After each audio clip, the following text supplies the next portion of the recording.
Vladimir Nabokov falleció en 1977 en Ginebra.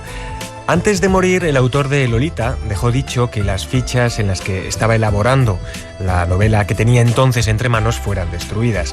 Esa novela tenía el título provisional de El original de Laura y quedó en manos de su familia, que la depositó en la caja fuerte de un banco suizo. A la muerte en 1991 de Vera, la esposa de Nabokov, su hijo Dmitri, que durante un tiempo se debatió en la duda de lo que hacer con esas fichas, terminó por publicarlas, creo que en 2009.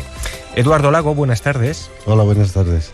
¿Usted cree que Dmitri Nabokov hizo bien en publicar esa novela inconclusa o de su padre, pese a la voluntad del mismo de destruirla?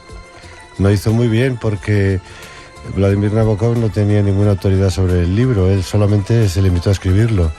Pero uno no escribe para sí mismo, uno escribe para la humanidad, y alguien de la talla de Nabokov no tiene ningún derecho a llevarse su secreto a la tumba. Imagínate que hubiera sido de nosotros si se hubiera cumplido el último deseo de Kafka o de Virgilio, ¿no?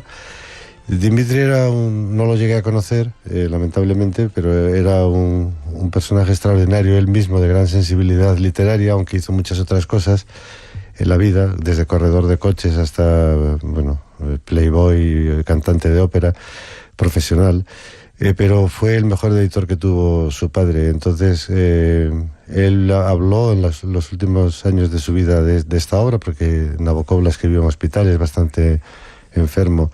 Lo que ocurre con el destino de esta obra es que no es entendida, es decir, la inmensa mayoría de los críticos que caen en sus manos, tanto en Estados Unidos como después en otros países, incluido España, creen que se trata de una operación parecida a lo que ocurre con Jimi Hendrix o con Michael Jackson, ¿no? Que tiene que seguir produciendo después de muerto porque se acaba una industria. Pero en el caso del original de Laura, que este fue el grito inicial de protesta de por qué se hace esto, obviamente alguien como Dmitri Nabokov, que había editado magistralmente los cuentos de su padre, que era un cuentista extraordinario, y otras obras muy importantes, respondió a lo que estoy yo diciendo. Es decir, yo digo lo que creo que le ocurrió a él. Es decir, mi padre es un escritor es un bien público, y no podemos negarle al público su obra, que como estaba rota y fragmentada, no fue bien entendida, pero es que hizo una cosa extraordinariamente honesta. Él no lo arregló, no hizo unas... Se publicó, creo que en forma de facsímil, ¿no? Sí. La obra. No un remix, como utilizando el símil musical, sino las fichas tal cual, con las tachaduras, los tachones, que eran muy abundantes, por cierto. Los colores de lápiz, y que era como escribía Nabokov. Después de esto, al hilo del original de Laura, se ha publicado incluso Pálido Fuego en una editorial que es una caja, o sea, el libro es una caja con las fichas de Pálido Fuego. Pero... El original de Laura, de Vladimir Nabokov, es el eje principal por el que gira y funciona el mecanismo de la última novela de nuestro invitado, de Eduardo Lago. Por eso hemos comenzado preguntándole por él. En Siempre supe que volvería a verte, Aurora Lee, el título de esta novela que tenemos ahora entre manos. Un escritor fantasma recibe el encargo de elaborar un informe que desvele el misterio de esa novela que Vladimir Nabokov quiso escribir en base a esas fichas. Usted escribe además en esta novela que Nabokov en esas fichas es un mago que sabe que ha perdido su talento y que sufre al ver que no le va a salir su último truco.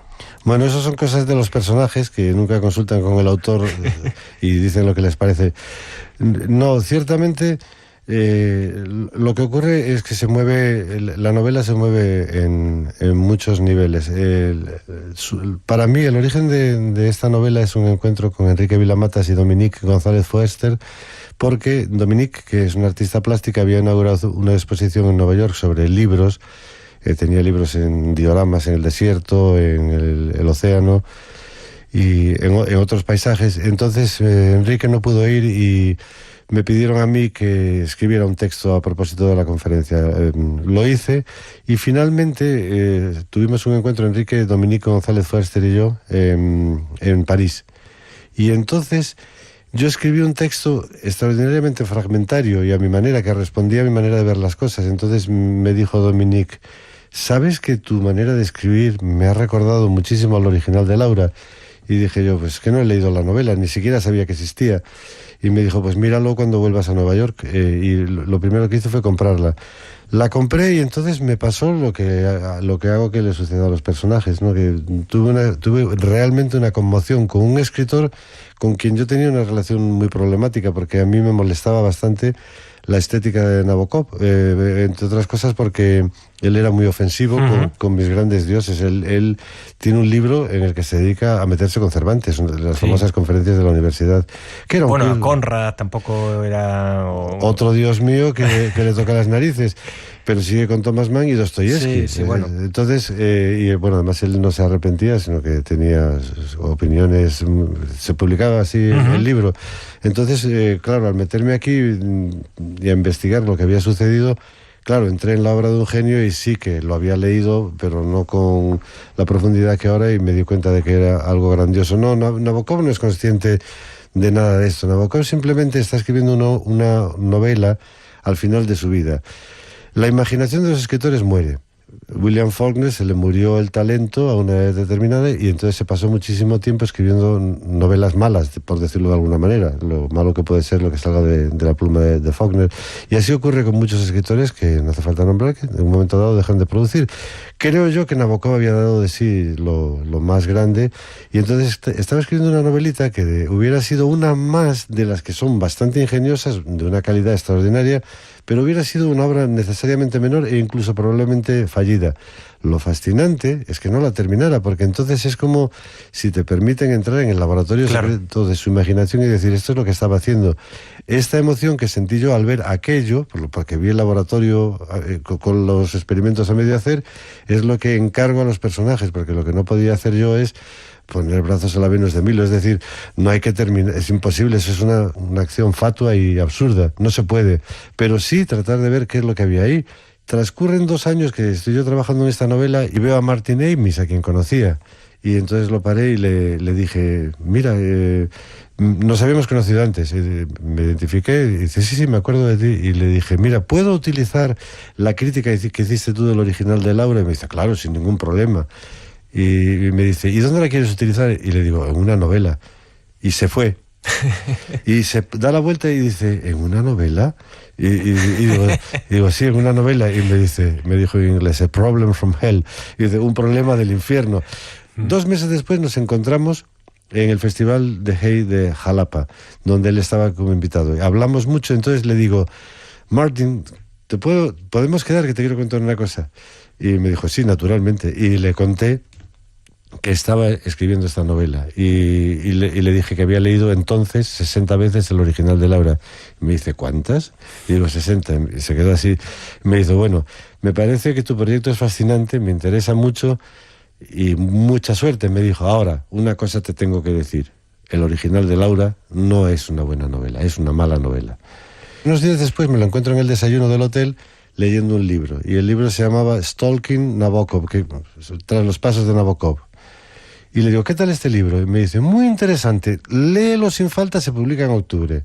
Entonces en octubre lo leí y el último capítulo lo dedica al original de Laura y se llama El original de Laura, una retractación, el capítulo último.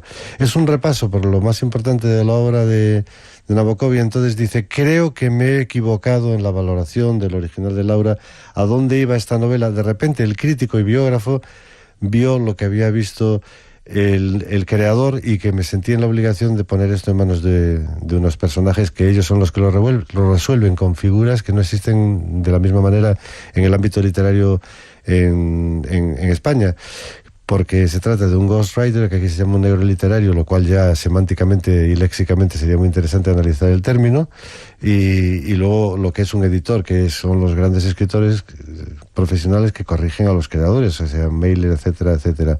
Lo que hay en la novela, que transcurre en Nueva York, en las agencias literarias de Nueva York, es toda una reflexión sobre hacia dónde se dirige ahora la literatura, en un momento en que la novela, que es el género más joven y con más futuro, que todavía no ha entrado plenamente en su historia como género literario, ¿dónde se va a ubicar todo esto? En este sentido, que esté tan rota la novela de un genio absoluto, que podía haber sido otro, pero este es el que cayó en manos de otro escritor, me parece que es una oportunidad única para reflexionar acerca de lo que nos estamos preguntando todos ahora mismo. Y si yo soy conocido por algo como crítico, como ensayista y como novelista, es sobre que creo yo ahora mismo que la imaginación está secuestrada, que las grandes editoriales, con muy contadas excepciones, están haciendo un daño extraordinario a la literatura, que todo lo que tiene que ver con las operaciones de marketing y de comercialización están dañando sobre todo a los chicos muy jóvenes, las generaciones que vienen por detrás, que están condicionados en la manera de escribir. Entonces, ahora que están en crisis, pero no en crisis económica, sino en crisis conceptual, todo un paradigma de la comunicación, estamos viviendo un momento más revolucionario que la aparición de la imprenta. Y entonces lo que sucederá es: el arte de contar historias es anterior al alfabeto.